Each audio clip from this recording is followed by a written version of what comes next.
From JA to UK to LA and everywhere else now, this is a podcast strictly influenced by Jamaican music, brought to you by Eric Kohler and Junor Francis. Well, if you're driving in your car or you're sitting home alone, the Junior entertain you on his microphone with the history of LA Ska. Yeah, hear stories from a guest while we all have a blast. From LA to Jamaica, it's in the podcast. The history of LA Ska. Of LA Ska, yeah. It's the history. Yes, it is. Of LA Ska. History of LA Ska, yeah. It's the history. Yes, it is. Of LA Ska. Of LA Ska.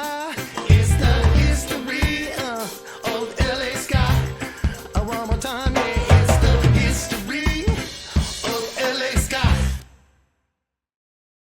Yes, welcome to the History of LA Ska one-on-one sessions. I'm your host, Junor Francis, alongside my very good friend, producer, Eric Kohler.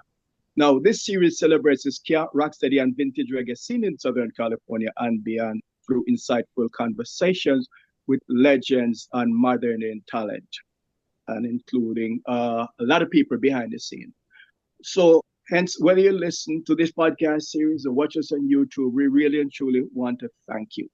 And please remember to subscribe, comment, and share with a friend. Share it as many friends, plural, as you possibly can. In this episode, we welcome two talented music figures involved in the 60 years of Jamaican Ska documentary recording. From the urban frontiers of Kingston, Jamaica, the legendary musicologist, historian, and curator of Jamaican Music Museum, the one and only Mr. Herbie Miller. And from the country that has all the money in the world, where all the rich people bank their money, Switzerland-based filmmaker, Chipper Top Records, and Moonlitegroover studio proprietor and musician. Jay, pronounce your last name for me, sir. Jay Schaetz. Hi there. There you go, Jay Schaetz. Yes. Yes. Herbie and Jay, thank you both for joining us. Junior, thank you for that introduction. Yes, we're excited to talk with you both, and we're going to talk a lot about the 60 years of Jamaican Ska documentary and recordings project. But we absolutely need to start by getting some history and backstory about you both. So, Mr. Miller, if we can start with you, can you please talk about the period when music in Jamaica was transitioning from the rhythm and blues to ska, and what you remember about that time period? Well, first of all, let me thank both you, Eric and Junior, for your invitation to participate in this Our pleasure. talk, and heal up my brethren, Jay. That's quite some time ago, and I'm a very young man, so you must understand that back then, it might not have been of great interest to me what was taking place socially in terms of the transition between the R&B period, if we want to call it that, and ska. A little bit before that, though, Mentor was the big thing. Mm-hmm. And along with Mentor, there was Trinidad Calypso. And a big star in Jamaica at that point was, of course, Lord Kitchener. Kitch was it. But in Mentor, there were so many great artists, you know. Lord Flea, Lord Fly, Harold Melvin, not Harold Melvin, but Harold Richardson and the Ticklers, etc. Great songs, and in the barnyard, Manasseh with the tight foot pants, and so on. Mm-hmm. And those are the songs that first grabbed us. We'd go to what we call in those days garden parties. You'd see comedians like Bim and Bam, Mas Lou and Miss Lou and Miss Lou, Miss Lou and Mas Ran, Bim and Bam. Indeed, even at movie theaters, before the feature film, there'd be little stage shows with these skits, comedians, and so on. So Mentor and comedy were a big part of our entertainment, like I said, particularly at what we call garden parties, which was held in the public park, which was free to the communities, and so on and so. So that was my first introduction to Jamaican style music. Okay. As far as music in general, my father collected the music of its time, you know, from Ella Fitzgerald to Doris Day, from K-Star to Sarah Vaughan, Louis Armstrong to Bing Crosby. That was the music I grew up with at home. My father listened to that kind of stuff. Louis Jordan and Amos Milburn, all right? So that sat with me. In my community on Slipdock Road was Tommy McCook and Mr. Another tenor sax man whose name slips me now. On Outlook Avenue were members of Byron Lee's band. On Ocean View Avenue was the great Frankie Bonita, Larry McDonald, and Carl Cannonball Bryan.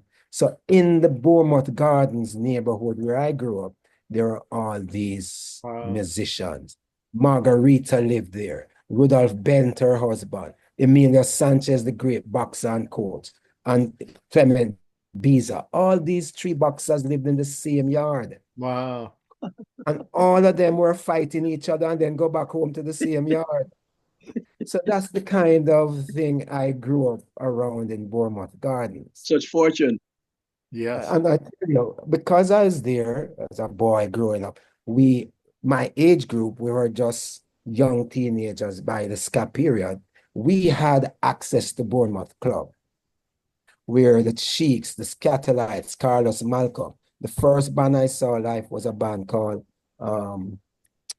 Trenton Spence Orchestra. Larry McDonald is the one who pulled me along to go see that performance.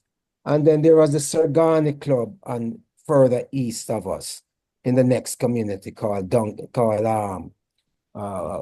by Pembroke Road. That's what I tell you the name of it. Yeah, another beach. And I only saw Baba Brooks play live once. And it was with the Skatalites. It wasn't Dizzy. It was Baba Brooks. Okay. Over at Sergani's Club with Don Drummond. And it's the only time I ever saw Don Drummond smile. He was always pensive, except on that gig. The only time I ever heard the voice of Don Drummond was not in words, it was in laughter at his trial when he sat in the witness box with his toenails so long they curved over his toes like a hawk's beak. Wow. But so that's but my Herbie, background coming into this. Going back to that live performance with Baba Brooks, why do you think Don was so happy then? I don't know. I can't say. Okay. I'm seeing this from the perspective of a young teenager. Right. Not yet aware of the health. Well, we're all aware of his health issues, but the social connections between, the stylistic difference between, etc., etc. You know, I just know that as far as I'm concerned, as great as the songs he has made with Johnny, he has made just marvelous music with Baba. And I think one of the reasons for that is because Baba is a little bit more country. Baba was a little bit more folksy. Johnny was a little bit more beboppy. Understood. So the growls and the old-timey sounds that Baba Brooks made. And I think Baba Brooks, despite the fact that Johnny was more a part of the Count Ozzy experience, I think Baba Brooks relished the borough beat. Wow. I think he relished that. And that may be in thinking back now that I'm more informed with all of this cultural difference. That might be, I don't know, maybe there was a musical moment that made him signify like that. I don't know. Right. Fascinating. Yeah. Junior, over to you. Yeah, interesting enough. So, Herbie, what was your first involvement in music? I know you're born and grew up in music. As a matter of fact, you had the luxury of having a father who had all these records, and also you had electricity. So my father didn't have records because we didn't have anywhere to play them. So such luxury. But your own involvement outside of going to concerts and listening to your father playing them, I guess, on stereo. What do you call it?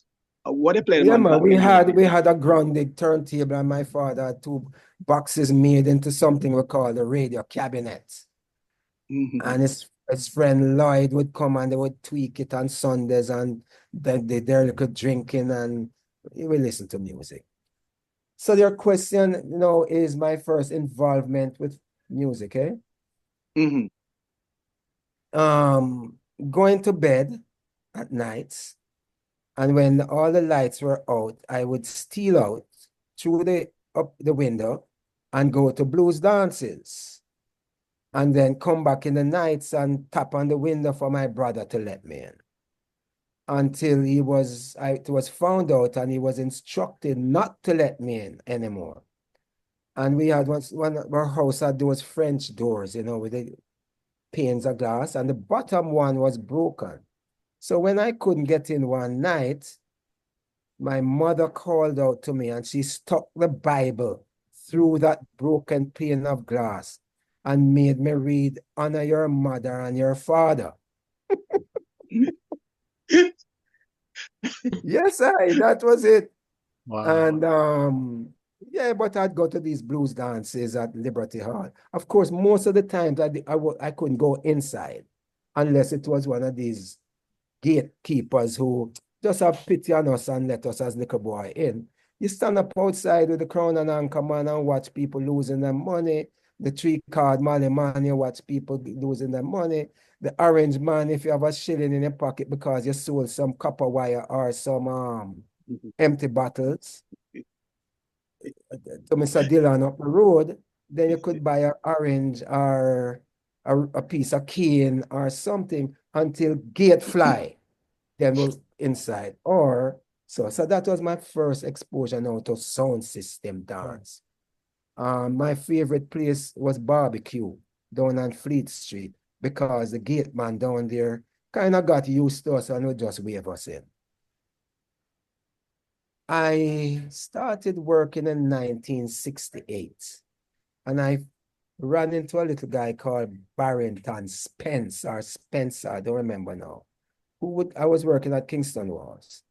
And for some reason, he would come down the wharf. I don't remember what for. And he and I got talking, and he told me he was a singer. And I wrote a song for him. And he left with the song, and that's the end of that. I don't remember if it was ever recorded or not, one of those forgettable songs. But in following the Skatalites at stage shows, Bournemouth, wherever, Roy Paul, the great wicketkeeper batsman for Lucas Cricket Club, put on a dance at Lucas one night with the Skatalites. They played at the Wembley Cricket Club. These are all East Kingston locations. Okay. That was walking distance to my home. And, you would go to these places, you listen to them performing. So that was it until I, as a working person, young man at the time, still under 30, the Wailers were my favorite group. They still are. And I mean Bob, Peter, and Bunny, and whoever else was a part of it. But the nucleus being those three. Mm-hmm. And meeting them, especially Peter, I got involved really now in music when Peter was rehearsing for the Legalize It tour. And leading up to all of the problems with the record and all kind of stuff was taking place. I was there with him assisting, but I had a very good paying job. I was traveling for the past 2 or so years before that from 1973, 72, 73. So I was going up to the Newport Jazz Festival. That was now my passion, jazz and ska. Okay. So I was going up for the Jazz Festival in June. And he had this tour coming up. And the cook, a brethren we call Biggs, turned to him and said, so, we're packing them off and sending them off now. And Biggs turned to him and said, then Herbie not coming on the tour. And Peter, for a moment, looked at me and said, so who's going to take care of us if we don't have Herbie there? Because they didn't have a manager, didn't have a road manager. They were just going to take a plane and land in Florida. And whoever was going to greet them and meet them and take them on this tour through Columbia Records. And so he put $200 in my pocket and said, meet us in Florida, which I did. I met a man named Ted Cameron and another man named Bruce. I don't remember Bruce's last name. Ted was the tour manager and Bruce was the tour accountant. Both worked for Columbia Records. Right. And that's how I broke into the business. It was such a relief for them, my being there, because with all the crazy requests people were making, they want to go to the West Market, they want to cook their own food in the hotel room, they want ganja, they want this and them, and the poor two, pardon me saying this, well, not pardon, but the reality is, these two white American, unaccustomed to African, Jamaican culture, saying, Right. what the hell did we get ourselves involved with?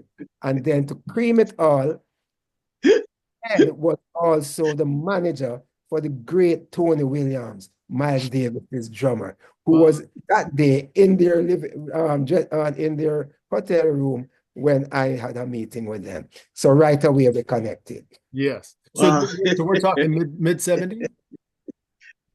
The mid 1970s? Okay. Yeah, I think the album This came out is 76, right? Yes, and 75, I think. Okay. Okay. We can double check it. I think it's about 75. Yeah.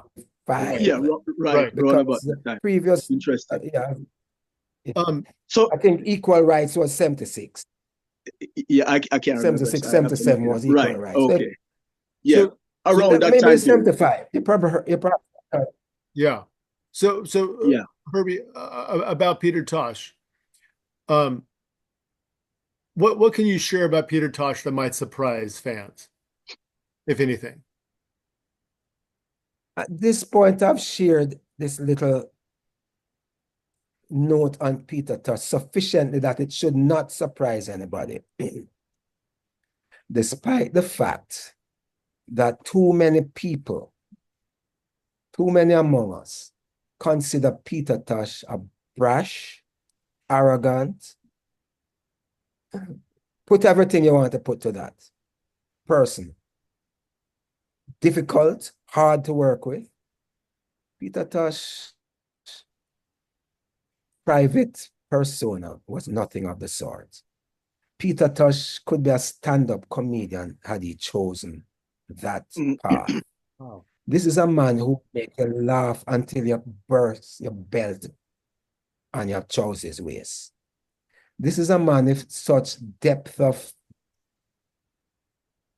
black diasporic philosophical knowledge and history that I questioned where he got some of that information, that I myself transitioning into more of a scholarly field have championed ideas of memory, for example. How do you know the things you know?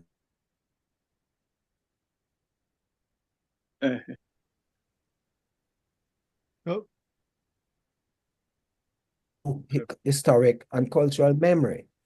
Peter was that kind of a person. Today, I see scholars writing either in reality or in what you would call whether it's fiction or whatever, about the people who could fly, metaphorically, about those people who could fly. And we said, Peter, is ignorance, foolishness. And said, no, ancient Rasta men could fly. And they chose when they wanted to fly back to Africa and fly back into the New World. Well, I want you all who are listening to this ignorance I'm talking to go and read some of the most esteemed historians of Black culture, from Sterling Stuckey to Gomez to so many others. And of course, Hamilton's book, The People Who Could Fly.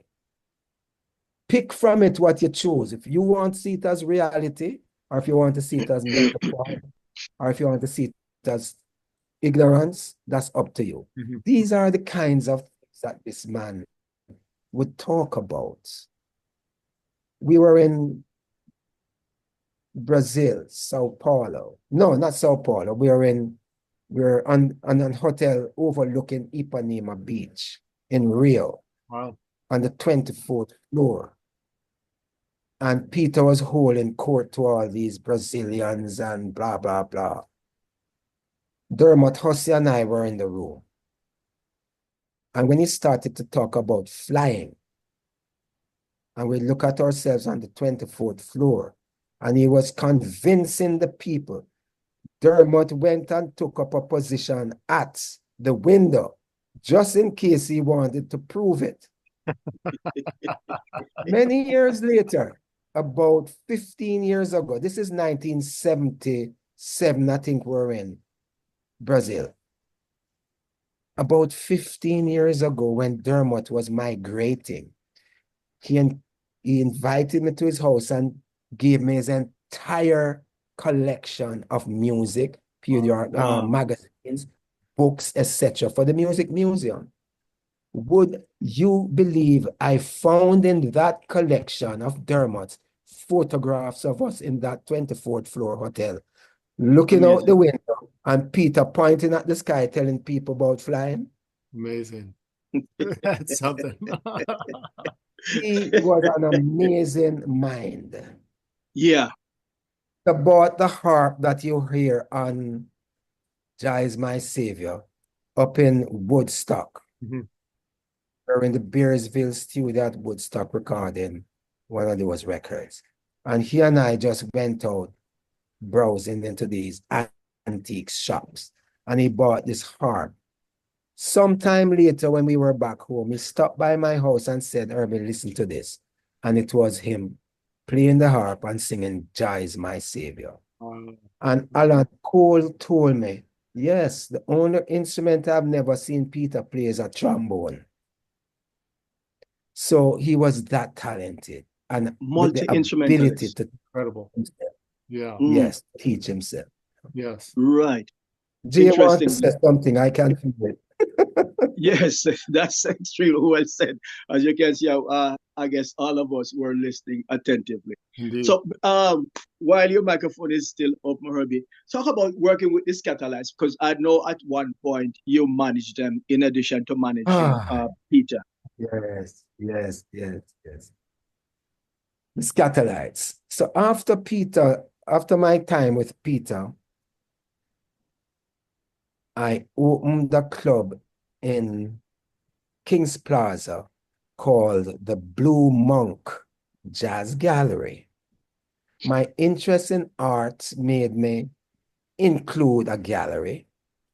My interest in jazz made me call it the Blue Monk, which is a title of one of Thelonious Monk's compositions. And I had a great mural in there that included Don Drummond, along with these great jazz musicians, painted by the late Stanley Barnes, on my request, lining up photographs, album covers, pictures, etc., so he could follow what I wanted it to look like. And by this time, I wasn't working in reggae much anymore, just, advising some folks, etc.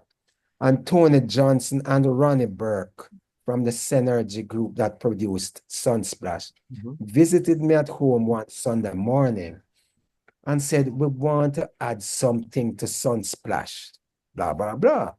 So we talked about an oldies component. And I said, why not trying to put back the Skatalites together? It's something I'd wanted to do ever since I was a teenager and a young man, and they split up and blah, blah, blah. Why not? I was very friendly with Tommy McCook and Johnny Moore from as a child, a boy, and so on. So we reached out and we put it all together. Tony turned it over to Ronnie and I. And I'll tell you a little anecdote. When we tried to find Jerry in Trenchtown, none of us knew Trenchtown. We don't come from that section of town. I come from East, Ronnie come from up south. And so we're driving through looking for the street that Jerry lives on. This is 1983. We're still going through some rough political times. Right. So I drive up my nice BMW, me and Ronnie Burke, into Trenchtown, and we come to a section of the street where it ends. And grass now has taken over that next section of the street, but we're on the right street. So we stop at the grass patch and we shout at older lady. She walks down to our gate. And I said, we're on such a street, aren't we? And she said, yes. And so, well, we want to get to the other side to that number. And the lady, this elderly lady, she pauses. She took a good look at these two uninformed, basically stupid uptown guys. And she said, oh, no, which part of there? All right, go on up there. Go on, make that kilo now. She said, turn back and get out of here. Go all the way around and take the other side and come back down. So Wow. it wasn't that easy to put them back together. We eventually found everybody. We brought home Jackie McToo from Canada, Johnny from Brooklyn, Jerry from that side of Trenchtown. Tommy was around. Right. Nib was out there in Harborview. Roland from Brooklyn. We needed a trombone player. I had suggested Rico Rodriguez, who was living here at the time. Right. Down near Silver Slipper, where his mother lived. But Tommy wanted someone else, and so we got Tommy. I can't remember his name now. It will come. Don't worry. It wasn't Vin. Cameron. Not Vin. Cameron. Not a good trombone player. Cameron. What's his name? Jay? Cameron, no? Cameron. No. Cameron. Yes, Cameron. Bubbles Cameron. Right. Bubbles. Yeah. Tommy wanted Bubbles, and Bubbles it was. When Johnny and Brivette met for the first time after 19 years, Brivette grabbed Johnny by his ears and pulled him in and butted him. Bam! And they started to fight again. Oh no. And then the war started amongst them all. And Roland started to tell Tommy why the band mash up, and his him cause it. And Jackie me do this, and all of them started the same garbage all over again. And it convinced me in that moment that they were nothing if they didn't have that tension among them. Right. That thing amongst them that made them take it out on the music. Wow. That's why it's the Lights music. They didn't like each other individually. Yeah. They love each other musically, but they weren't friends. Let me tell you, being around them is like, my God, you guys still fighting after all these years? Fascinating. So they rehearsed in the Blue Monk, and we did Sunsplash, and they came back to the Blue Monk for 2 weeks. And afterwards, every tailor, every dressmaker, every barber, all of who used to put on the shows back in the 60s came out of the woods wanting to put on a show again with them. And then I migrated, and having done so, kind of encouraged them along, set up some legal things for them, got them Mhm. there. That's, one by one, got themselves all straightened out. Prior to that, we got an offer from Japan to do a gig. We had to send Linty, Mr. Atkinson on bass. Who else couldn't travel? Tommy couldn't travel. Roland was there. Atkinson was there. The drummer was it wasn't him. They couldn't travel. I can't remember who was the drummer now. I remember him, but I can't remember his name. So that's kind of it, Wow. And when you say couldn't travel, what We said prevented them Prince from was- traveling? They Because they got- weren't they- living they abroad, weren't right? yet gotten their legal status together. Got it. Yeah. So it was all in the hands of the immigration, and they couldn't travel because they weren't yet Right. legal there. Yeah. I see. Right. Yeah, there's some amazing footage from that reunion at Sunsplash. So we got gigs Yes. in Boston. We traveled up to Boston on a snowy day. Me and Noel and Fonsa split the drive-in. Man, the stories. Imagine. Trapped in that vehicle, driving up in this horrible snow, only to get there and the gig can't be done because it snowed out. Too much snow. Turning around and driving back. But the stories about Lester Young, Illinois Jacquette, John Coltrane, Miles Davis, that influenced these guys. Right. Yeah. That's what we're Wow. locked up in this listening to. History. And Yeah. how long did you work with the Skatalites? How many years? Until the last one died. It never ended. I hooked them up with I think it was Norby Walters to do the booking, hooked them up with places like SOBs with Randall Grass over at Shanachie Records, Sure. them up with Lester Bowie, David Murray, Steve Touré, reunited them with Toots and with Buster, Mhm. Monty Alexander, of course, Yes. Mm. and they did Ibop Ska thing. I love it. So Yeah. I was, Yes. even though I wasn't, he presented them with a lot of gigs, including coming out to the West Coast to San Francisco, that famous reggae club out there. I can't remember the name of it now. Yeah, I know which one you're And talking. those- Yeah. They did a lot of live recording at that club. Yes, man. Those guys ran it. Up north. And of course there was Reggae on the River. Mhm. As soon as things came together, more opportunities presented itself. Absolutely. And then that great documentary called One Night in New York City, live at SOB with Sister Carol as the MC, Mhm. where the Skatalites performed, and then they came over to my home where I interviewed them, Roland and Tommy, that is, for that BBC documentary. Wow. Yeah, Amazing. that's amazing. Jay, over to you. Can you please We share? didn't put him to sleep. I hope we didn't put Jay to sleep. No. I've heard all these stories from Herbie, some of them before, and every time I'm just mesmerized. It's incredible. It takes you to another time, and you feel like you're there. So true. So true. So Jay, talk about your reggae and or ska baptism. Yeah, and I love the fact that it really links to what Herbie was saying just before. He was talking about that incredible recording at the Blue Monk Jazz Gallery, because it was really that stretching out album that just took me. And I was into jazz before, so that's where I come from. But actually, my family is more from a classical background, listening to. I was born in Vienna, so I was exposed to a lot of classical music, and then making the switch in my very early teens to jazz. And for me, Stan Getz was just the man. So I just, my saxophone teacher at the time was asking me, Stan Getz or John Coltrane? I said Stan Getz. And so I was just absorbing that music at the time. For me, it was just, there was nothing better than that. I was listening to the Jazz Messengers, particularly, and all the trumpeters of the time, and of course tenors like Stan.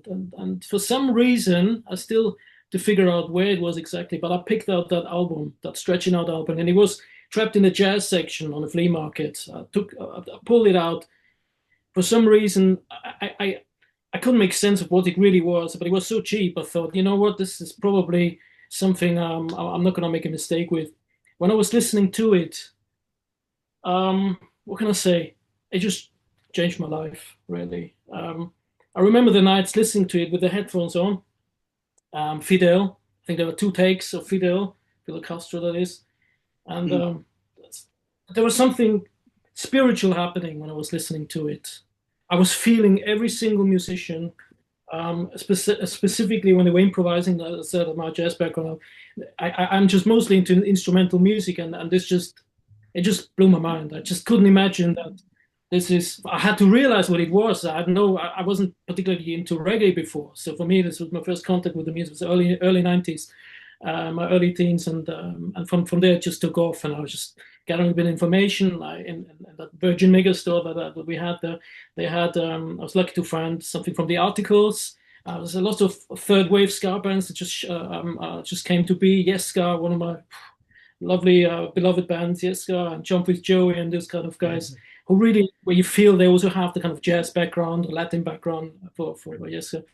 And I just fell in love with instrumental ska music. I don't know, and since then it's just something that I couldn't run away from.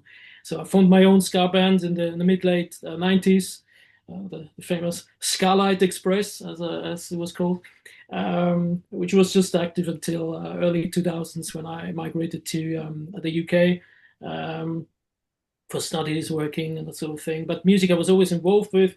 Like I said, in Vienna, at my studio, I was doing a couple of recordings back then. I even played a couple of concerts with Mikey Dread when he came over to Europe. We were part of the backing band. Back then I was a keyboarder. Played some festivals. Yes. Yeah, and just part of the kind of local scene back then in Vienna before then going to the UK for some work. And Excellent. Junior.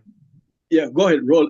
Continue. So Jay, that's fascinating. So how do you go from that to starting Tip of Top Records? So when was that started? Yeah, exactly. So I was doing a little bit of music in the UK. Met my wife. I was playing with very talented guys such as Lenny Bignell. He's now at this band called the Jugs. And the Palm International thing is playing in Rodadaka. So I had a little rocksteady band going on. And just before, then I at some point I left for Switzerland. My wife had a job opportunity there. I came, and in Switzerland I wasn't doing a lot of actively playing music, just a bit at home. I was still collecting records because I was doing so since the 90s. Also being involved in the youth culture, around the skinhead and mod culture. That was always big in Europe. So I wasn't really playing music though. I wasn't actively playing, but at some point it just hit me. I was thinking, if I was ever going to do anything like that again with the studio like I did in Vienna, then it has to be now. It's now or never. And that was around 2016, 17. And I've decided to just go for it. I thought, you know what? If I catch myself as an older person thinking about the things that I could have done and I haven't, I will regret it. And being so in love with music and also analyzing music, I'm a bit of a freak when it comes to music. I probably listen to it in different ways than maybe some other people's. I love to take it apart, like to analyze elements of it. What does every instrument do, for example? And that helps me a little bit to then put it back together in the same kind of way. Right. And I've always felt a very strong connection to raw and honest music, such as it is in jazz and improvisation and in ska music. I mean, come on, it's one of the purest art forms I would call that Jamaica's ever blessed us with. Everything later would, to some degree, maybe have a bit more of a more polished sort of approach to it. That's just my interpretation of it. So ska for me, it's just is energy. It's pure energy. I can't otherwise explain it. And so I was feeling to recreate that sound because I felt listening to it on the records, listening to a Skatalites on 45 is what brings joy to not just me but to many other people. And I was thinking, playing ska music in the way and it is in a modern, let's say, recording studio with modern instruments and a keyboard and using maybe a computer and that sort of thing, might not create the same warmth or the same appreciation, then if I was really going back all the way back to it and do this in an analog tradition, but also using the instruments which are acoustic, essentially, starting with the bass, obviously the drums, but also a grand piano, a Hammond B3, and so on and so forth, and obviously lots of tube amps, and that's my little fetish there, where I'd like to experiment a little bit. And how did the 60 Years of Jamaican Ska project come about? And what do you want to accomplish? And where do you see it going? I think I've found someone very, very much connected with me on this topic in Herbie. Because I when we got talking about the Skatalites and ska music, I think our eyes were sparkling, and I when we met, I think I was asking Herbie, right, to say what it would be if we were to recreate a little bit the sound of with the musicians of today from Jamaica, not necessarily, let's say, the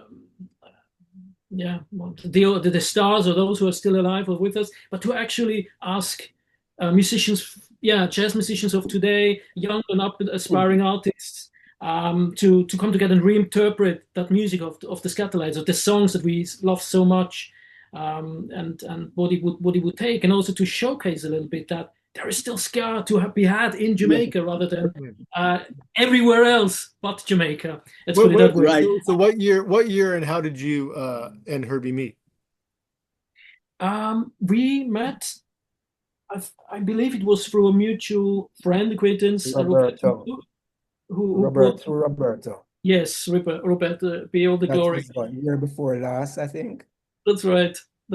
Yeah. And I think you then picked me up on the way to the jazz concert at the F&Bs. That's right. And that also was quite impressive. But what you need to know is that there is a very thriving jazz scene actually in Kingston. You have to look for it, but you have to find it, but it's there. And the musicians are incredible. And when I got to see them play, I was thinking, this is it. These are partially the musicians that we need for a project like this. And Herbie was saying, don't you worry, I've got you covered. I have access to so many more musicians. Right. I said, have it. Excellent. We set the date, and it was recorded in I think it was the first week of July last year. We had a bit of a downside with Hurricane Beryl, who kind of cut the first recording session.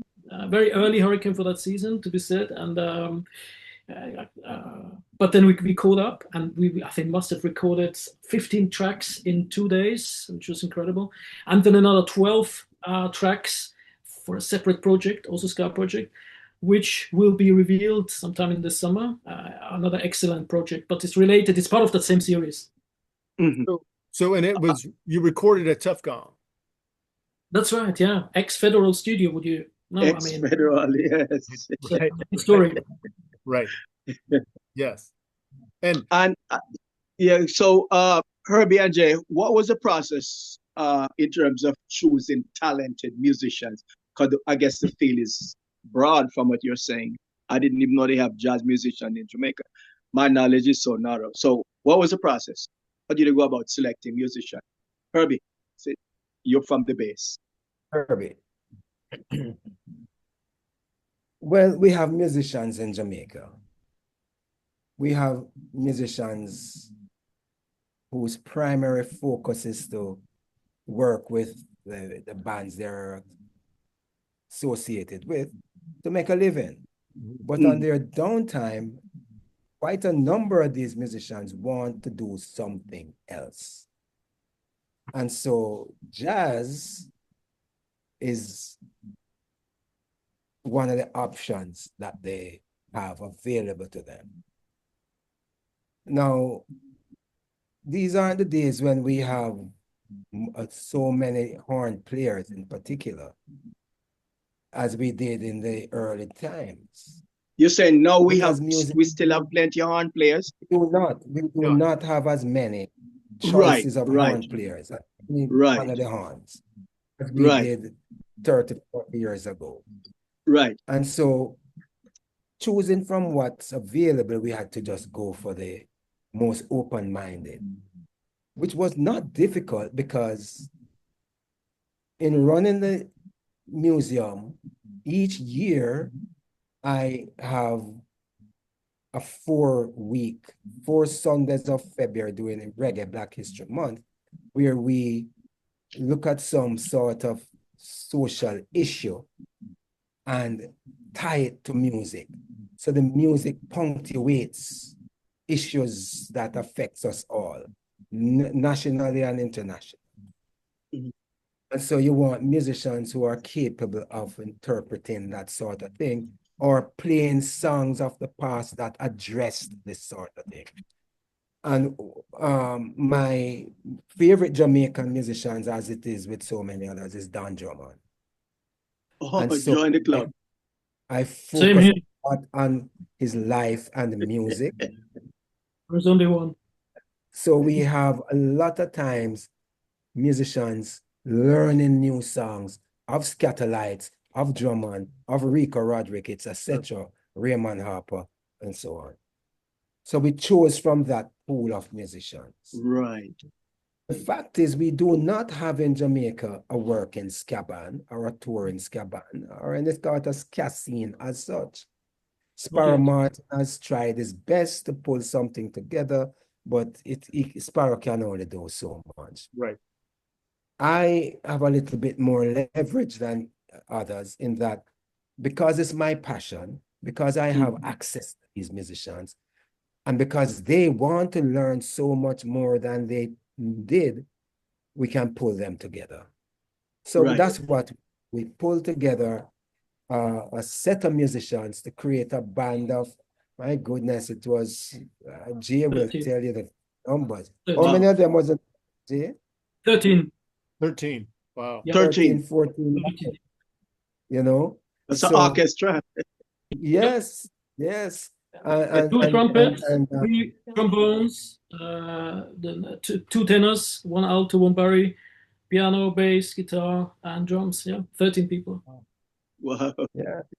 And in the same configuration, same set of musicians, give and take who is available or not available.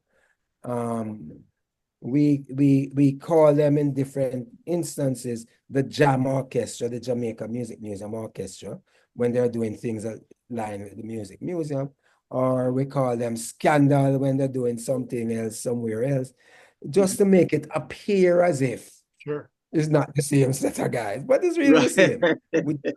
We don't have sufficient. So those are the guys, and of course, my stay was fulfilling the role of pianist and producer and so many other roles, you know, while I just sat there and pretended producer. So, Oh, it You was know, an Herbie, absolute privilege. It was a privilege, I have to say. Sitting in that room, playing on the piano, I have to say that. I can't say that a lot enough. It's absolutely incredible. Playing Scaba with 12 other Jamaicans, and you feel it's. I don't think I've played in so many ska bands, but that feeling was, I don't know, I can't describe it, but it was just, it was my birthday, it was Christmas, it was Easter, everything was together. It's just such an wow. incredibly, and what a rhythm we have. I could What a imagine rhythm. that.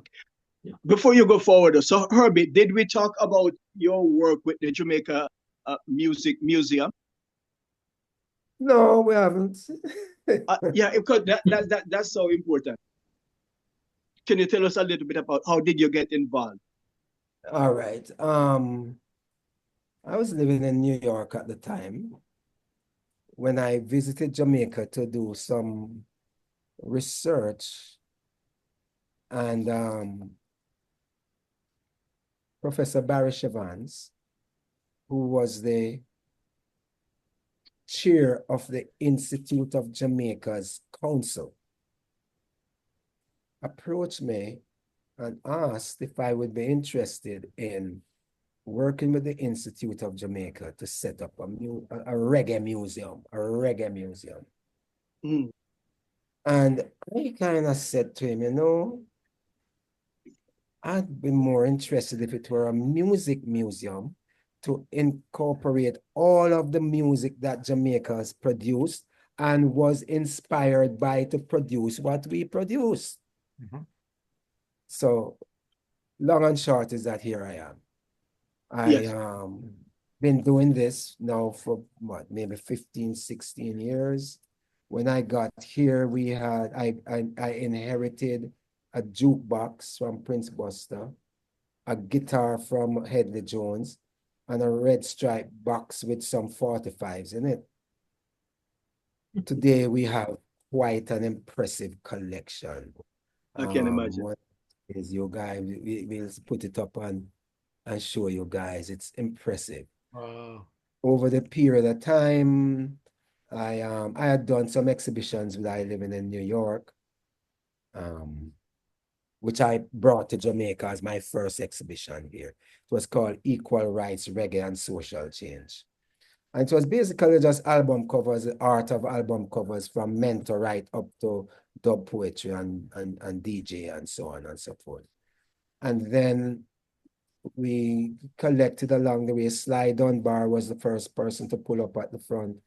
And they summoned me, and Sly gave me his set of Simmons drums, among other things, 5 drum machines that have made some great music with Sean Paul and Shaggy and Maxi Priest and people like those. Great. Reach out to Sly, give thanks. Sly, he just celebrated a birthday last week, to big him up. And then things just started coming in. Robbie Shakespeare gave us that great Huffner bass of his. Wow. Lloyd Nib gave us one of his great drum sets. And the musicians just started coming in with stuff, man. And we really thank them for the support they've been given to the Music Museum. They realize it's a part of their legacy. Mhm. It's the national collection. And I know all of the collectors across the world who would love to just be getting these things. I respect their backing off at times when they realize they're in competition with us. Those who have backed off, we acknowledge you and we respect that, because we need to have Jamaica and the Jamaicans telling our own stories. I use this opportunity to also say to the diaspora and to you guys, all of us out there who love this music, not just the ska, but Jamaica's contribution to the world of music and art and just the whole history of what Jamaica is about. That to build a music museum, a physical structure, something in my mind that should be so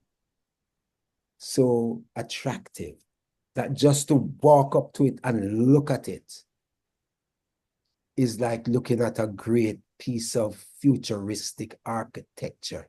Mhm. That you wonder, how the dickens did this thing get built? It should be twisting and turning and meandering and doing all those bass lines. Imagine the bass line. Imagine the ripples on the ocean coming into our shores. Imagine those slick drum licks by Sly, by Lloyd Nib, by all the great drummers, Carly Barrett, and turn that into something visual. That's what I want to see. I want to see something with a space where we can have music under the stars. It should be downtown Kingston. It should be all of these things before you even go inside to look at this great collection of sound system boxes, of turntables, of tube amplifiers built in Jamaica by Jamaicans. And I know they are out there. And I know many collectors who would want it to be in Jamaica, but are holding on until they see that physical structure that is a museum. Right. We have in recent times we have given up our small space on Water Lane, but we have gotten a much more impressive space, much larger, on Tower Street, on the same property as the Institute of Jamaica. And I close the museum thing by saying that great exhibition in Paris, France, a number of years ago, the Jamaica exhibition. At this desk at which I sit, it was conceived and put together right here. Mm. From there, it went to Sao Paulo, and from there to Kingston, where on opening in February, we had to close on the 10th of March because of the pandemic. So Jamaica never did get a chance to really see it en masse in its glory. I must say we have an exhibition right now. It's called, oh my God, what is it called? African to Jamaican, music and creolized Black culture. African to Jamaican, music and creolized Black culture. Wow. So we came here as Africans, we are now Jamaicans. Music is a primary conduit.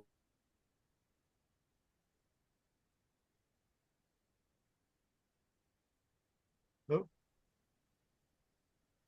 Herbie? He froze. He'll come back. Mhm. Jay, while we wait for Herbie to come back, and quite storyteller, going back to the musicians, the 15 musicians, and the project, how did the song selections come about?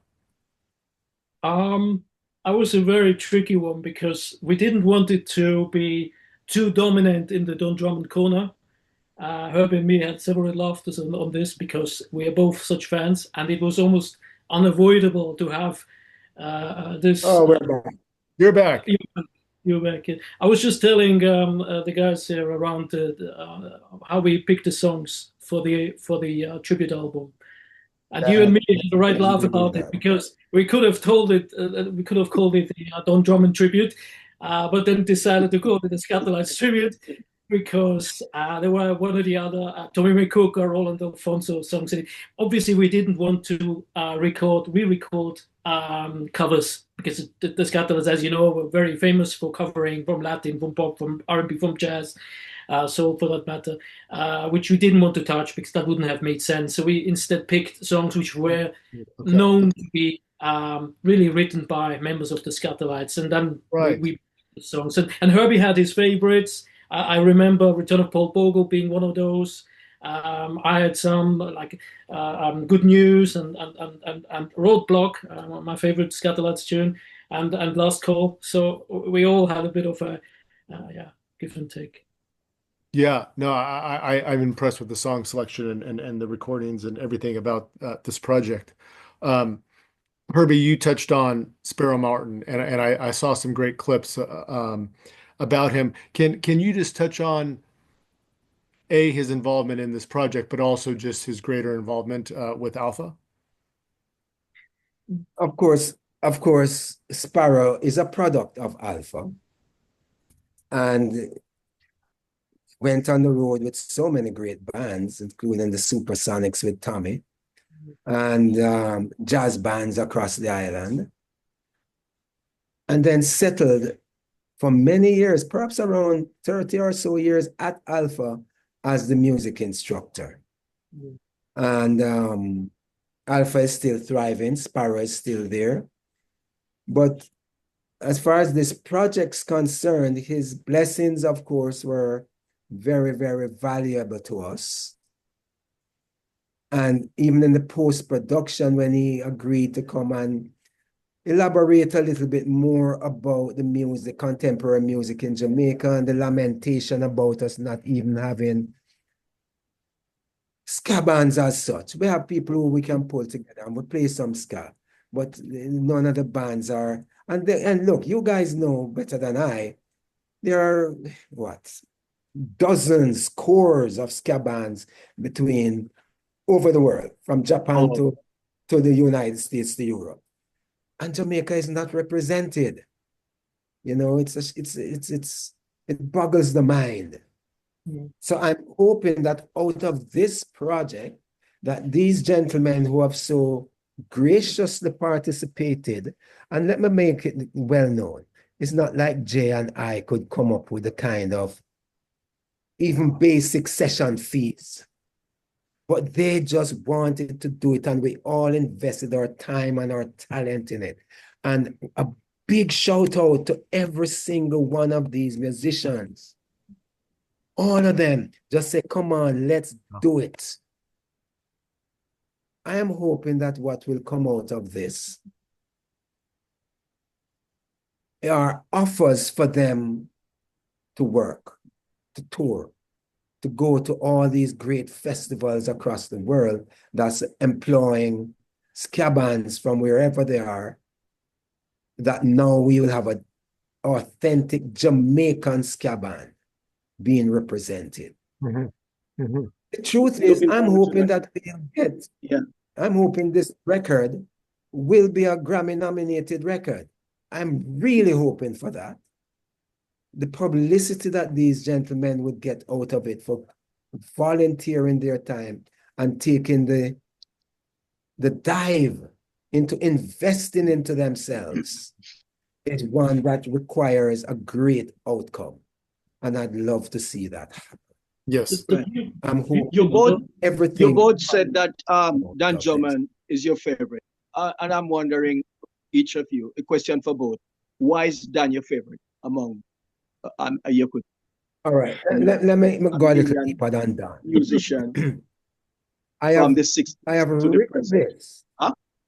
All right, I have written this elsewhere, published this, that if really pressed hard, and I only had to choose one genius of Jamaican music, it would have to be Joe Harriott. So let's move on from Joe. Don Drummond, his way, I'm not a musician. I can't tell you about the notes and the this and the that. People who buy records and like artists and make them into stars. Most of us who make the million sellers don't know if the note is right or it is wrong. What we know, that we feel it, we love it, we like it. As I said earlier on, I had the great privilege of watching this man. I've seen Lloyd Nebb pull up in the parking lot at Bournemouth with all of us little boys, my friends, standing up there looking out for Dan. And when we saw him alight from Lloyd's car, we said, yes, him come. And we trail him upstairs to the ballroom like the Pied Piper leading the children away. Just to look at him, the pensiveness, how he positioned himself on the stage, the shamai, the crepe, the little brown sneakers without the lace in it. His suits, they all wore suits. It spoke as loud as the music itself. The man was something like an alien from another planet. Like I said earlier, I never heard him talk. I don't know his voice.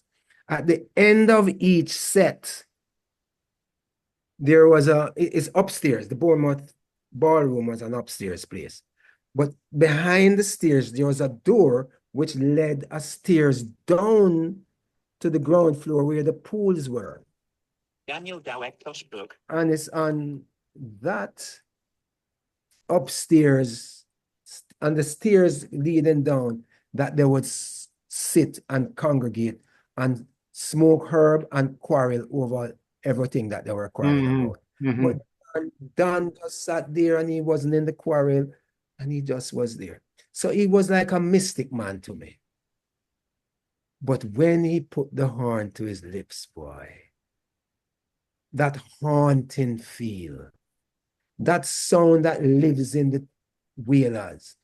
You know, the Wailers harmonize, is Dan Drummond that.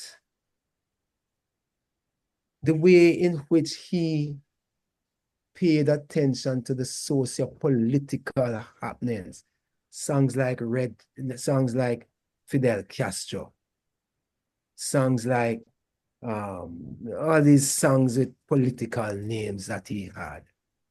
Then there's songs like Addis Ababa, Mesopotamia.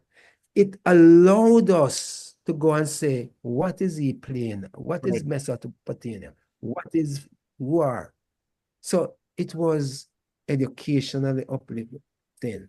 He paid tribute to Marcus Garvey. Yes, in my later stage as a person paying attention to who these great men are, Garvey and Castro and so on.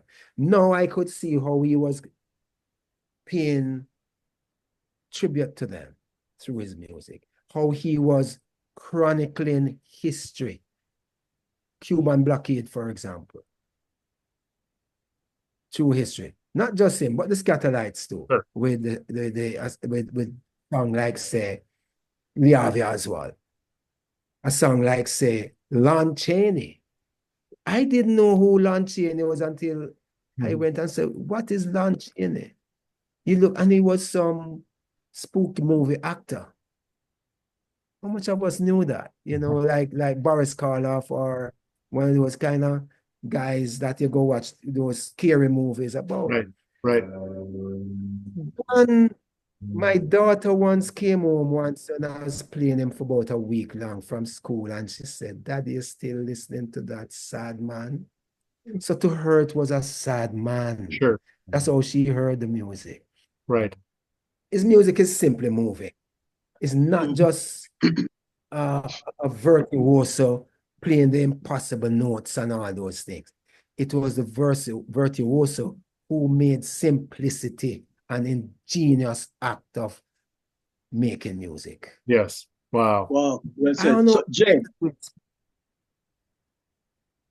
Oh, for me, Jay. so eh, listen, from the first time I heard Don Drummond play, I knew that this wasn't your average musician, your average jazz musician.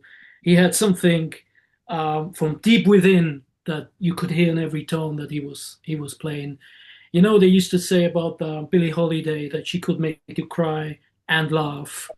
She's singing, and I felt the same with Don Drummond. There is a sense of joy and a sense of sadness which gets to you like a cold and hot flash. The moment you listen to, if you listen to Occupation, Music Is My Occupation, what a triumphant song that is on one hand, but it is full of melancholy at the same time. Right. And there are numerous examples like that. Take Far East, Mesopotamia, as it's also called.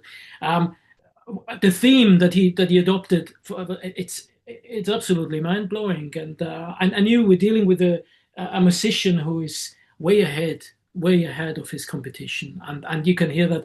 And you know what's also interesting about Don Drummond? You can hear him in every single song he's playing. You wouldn't not hear him. That's my point. Whether he's improvising or not, there are numerous songs where he is the driving force for the horns. They're playing a pattern in the background just to keep the beat pumping.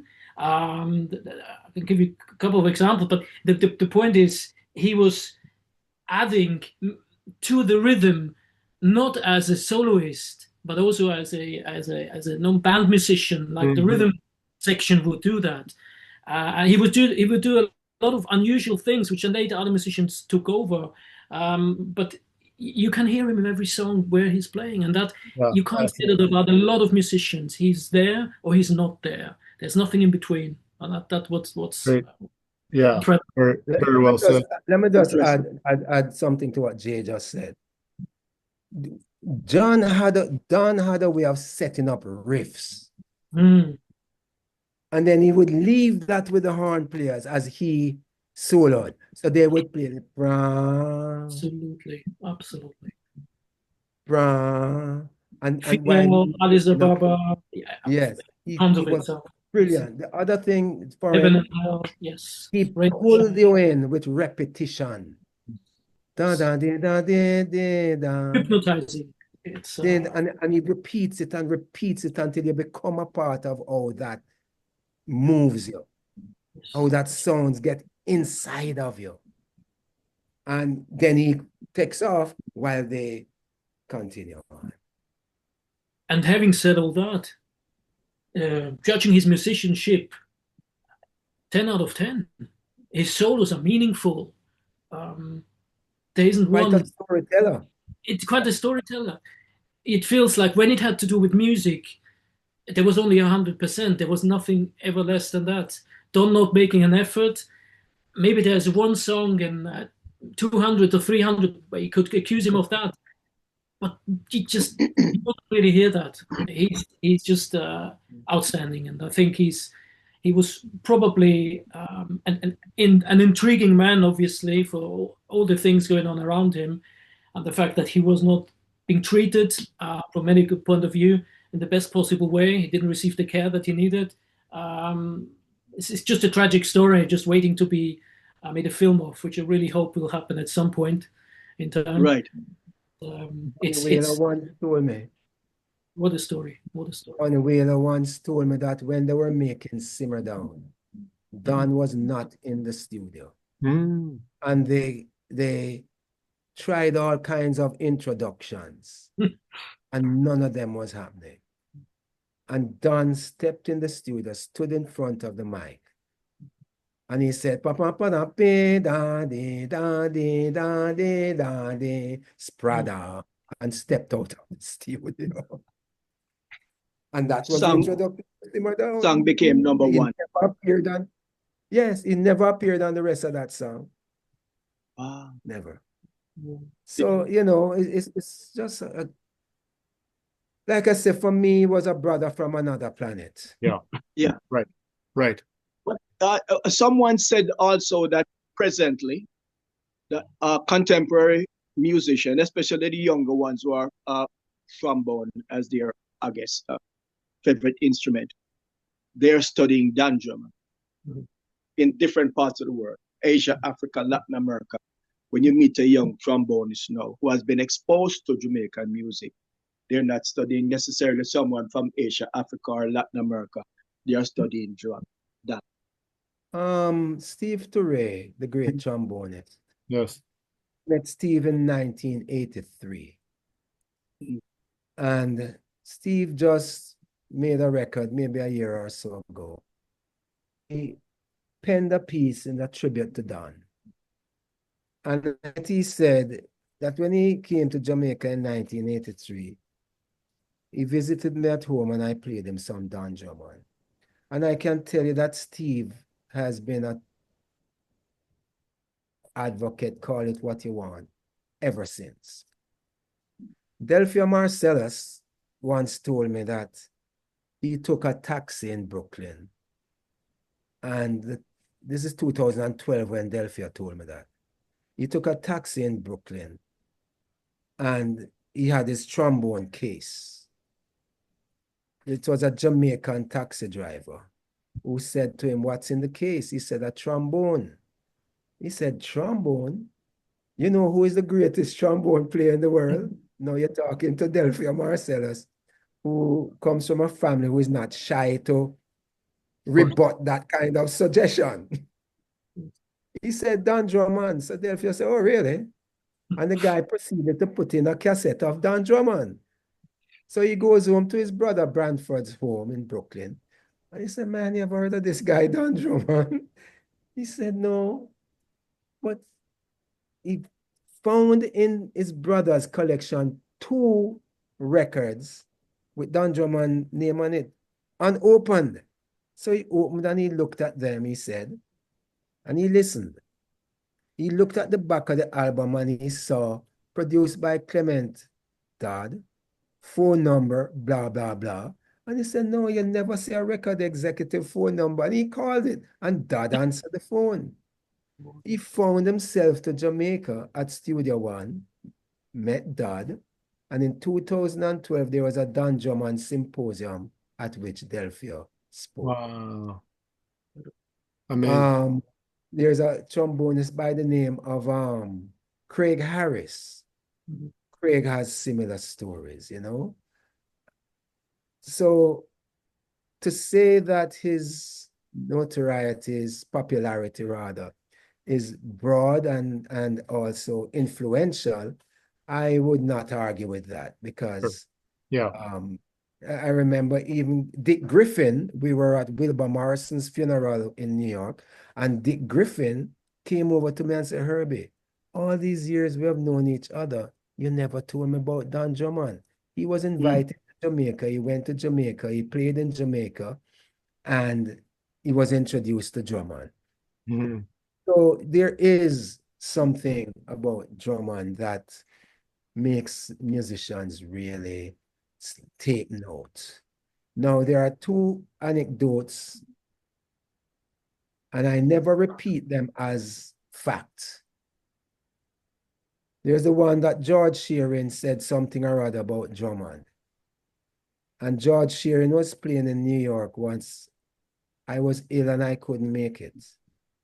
But I made a cassette of George Shearing playing with Leslie Jiver Hutchison and Bertie King in London in 1940s. And I sent it for him. I don't know him, he doesn't know me, with my wife. But I wrote a little note to him and asked if he knew Don Drummond. And he said he doesn't recall anything or that he said any such thing about Don Drummond. Dave Brubeck was playing Central Park Center Stage when I put the question to him, and he couldn't recall. He said it was such a long time ago, he didn't remember. A friend of mine in Jamaica went a step further and wrote to him, and Brubeck responded twice, and he couldn't recall anything. My dear friend, the late Richard Davis, played with Sarah Vaughan when she appeared in Jamaica. No, he did not. He played with Don Shirley when Don Shirley appeared in Jamaica. He did not. Joe Benjamin, I think, was a bass player when she came to Jamaica. But I asked Richard if he ever heard any such thing. Though I never get to a message to Miss Vaughan or any such thing, I hear people say that she said this and she said that, just based on how both George Shearing and Mr. Brubeck responded, and Brubeck in writing. I don't know that these things happened, and I do not repeat them with any authenticity. Sure. People have said that, and you can say people say that. I don't know. Right. But for me, I don't need George Shearing, Dave Brubeck, nor Sarah Vaughan. Sure. Three esteemed individuals in music, right, to tell me that this man was indeed a genius. Yeah. Yes. Fascinating. Yes. Thank you. Thank you for that, Herbie. Jay, going back to the project here. So what is available now for fans to watch and listen and where? Okay, so let me just also explain a little bit how this whole project came, how it is structured. Yeah. So essentially what we intended to do was to create a series of events that are then featured in this kind of 60 years of ska, Jamaican ska. And the first event is effectively the product, that recording, the tribute recording to the Skatalites, which is now available in digital form on Bandcamp. So if you head over to Bandcamp, type in Tipper Top, or you can type in Jamaican Ska Orchestra, you will find those recordings. And in June, I'm happy to announce that there will be also finally the vinyl release that everybody was asking me about. Limited copies available in June. I think we only have got about 500 pieces, but yeah, looking forward to some feedback on those. And that's kind of, if you like, episode 1 of this series. And what we do is we didn't come out and say we're going to do a long documentary film.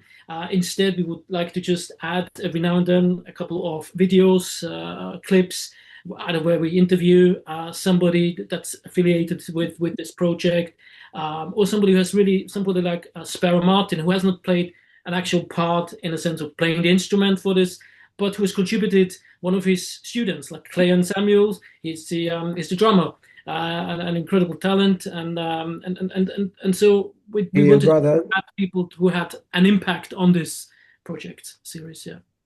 And that's just for episode 1. And episode 2 will be released, I believe, just in late summer. And I've already mentioned that there's a second recording that took place after this tribute recording with a smaller set of musicians, which I would like to introduce then as potentially the next ska band from Jamaica. And hopefully tell you more about that in a couple of weeks. And you're I think the sky's the limit with this project. so thus far you're happy with the response from fans and from media?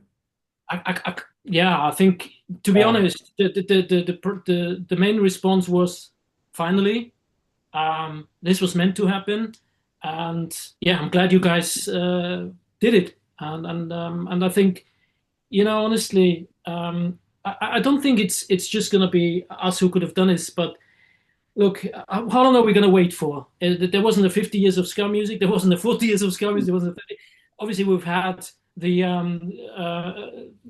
certain waves of ska music and those are the bands that produce, but we haven't really gone back to where it started. We haven't really asked the very people who were responsible for creating this music, and haven't asked Jamaica what role does it play today in their society, and which is why in these videos that you see, we interviewed these young musicians. We asked them, what's your relationship with ska music? What is it? Is it oldies music to you? Because we're all aware, or we all believe, that Jamaica is not looking enough backwards. It's that kind of sentimental or way we look maybe in Europe more towards older past, glorious past, and I'm sure maybe in the States as well.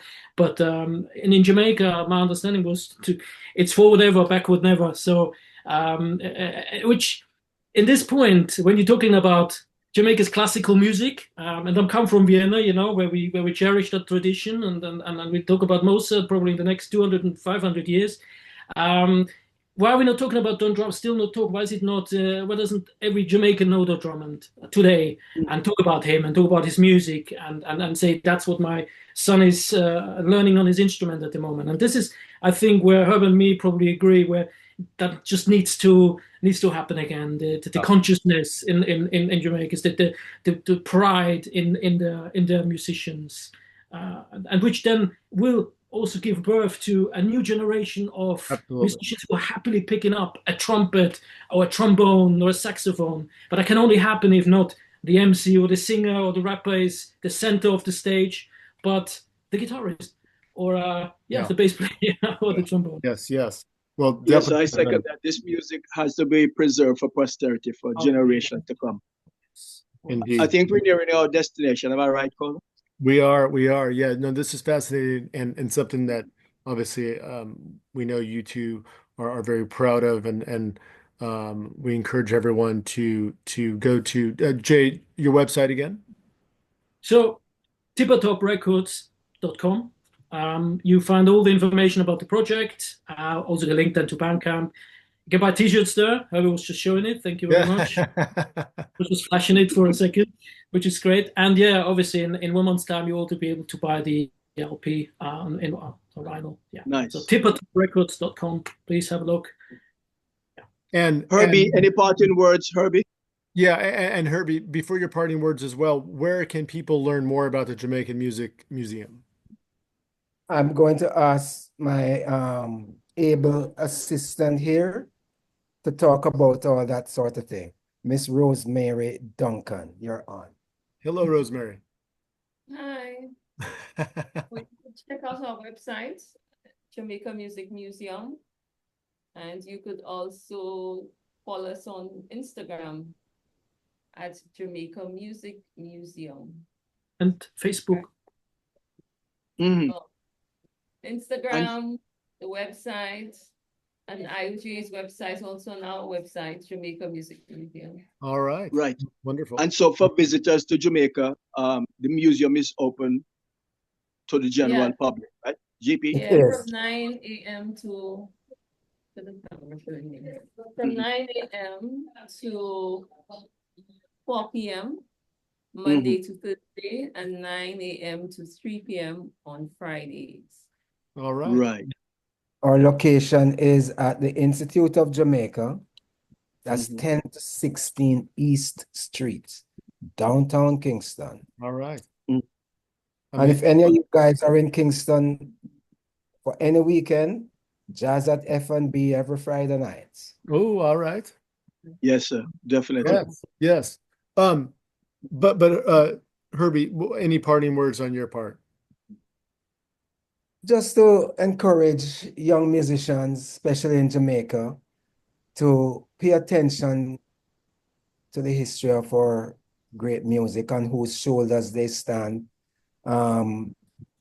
Keep in mind that people like Don Drummond, Tommy McCook, etc., the entire Skatalites band and others outside of the Skatalites, Raymond Harper, Baba Brooks, etc., are the pioneers of this music called ska that the world has so steadfastly embraced. Yes. And that ska is the father, mother of everything that has come after in Jamaican musical styles, Yes. from reggae Yes, to sir. rock, etc., you know. Mhm. And that history is the foundation of futuristic knowledge. You have to start with the history. And if you look, Sonny Rollins went and tried practice on top of that Williamsburg Bridge. Coltrane went back to practicing because he said he didn't want to be playing something he thought was new, but it was played already. He discovered the soprano saxophone and so on, and Sidney Bechet. Likewise, I don't want us here to believe that we're so great on our little instruments that you don't know who Lloyd Nib and Lloyd Brevet and Tommy and Roland and Johnny and all these guys are. And I was talking to a leading guitarist recently who studied at our top institutions here. And in the house at F&B was the great Miss Janet Enright. Mm. And when I told him about that, he said, I've never heard of her. Mm. Janet Enright, the great guitarist of Played with the Skatalites. 50s. Mhm. Played in Don Drummond's orchestra and Welton Guinea's orchestra as well. Wow. So if we don't know these things, we believe we're all of it, only if somebody say, but listen to this. True. Yes. It's cool, man. Yeah, Yeah, Jay, any closing yeah, thoughts, parting Jay? Your turn. words. Yes, indeed. So first of all, thank you guys. Thanks, Junor. Thanks, Eric, for having us on the show. Really appreciate that you pay an interest in this, and you really help spread the words. And not just that, obviously, you have a crowd, obviously, of people that are very, very much interested in learning more about this. Again, you can check us out on tiptoprecords.com. There will be more on this series in the next couple of weeks and also in the next months for sure. And yeah, just generally, I'm very blessed to be part of this project. And I think with Herbie, we have an incredible source and wealth of information that we can tap into. And yeah, just thanks again, guys, for having us on the show. Wonderful. Well, Yeah, congratulations to you both. And Herbie, big respect and big love for everything that you have done and continue to do for the music and culture. Yes, sir. And thank you and Junior for what you both are doing, among others. That spoke to my friends in Western Standard Time this long time, but Oh, yes. it was a great set of guys. I had the great privilege of great. writing liner notes for their very first recording. Nice. Right. And with all of you doing what you're doing, Ska lives. Yes. yes, yes, Hey. yes. Perfect Yes. way. 6 years. Yeah. There we go. Well, we're going to continue to spread the love and the message and the Ongoing music. support. We want to really and truly say thanks. And please subscribe to this podcast series and to our YouTube channel. Follow us at History of LA Ska on Instagram and join our Facebook group. This series is produced by Rockery Radio and Eric Kohler. And please do your part in preserving and celebrating the scene. Yes, Junior. Kohler? Yes, Junior. Thank you so much. Herbie, Jay, thank you both. And we appreciate you both everyone's too. ongoing support out there. And I'm going to leave you with this. Please come on out, put on your dancing shoes, and enjoy yourself. Much love and be well, everyone. Take care now. Herbie, I All hope the to best, see you. guys. I hope All to right. see you before the year end. Herbie, When time you pass through, make sure link with brethren. All right. definitely. You bet. Good. Take care, guys. Bye-bye now. Love, man.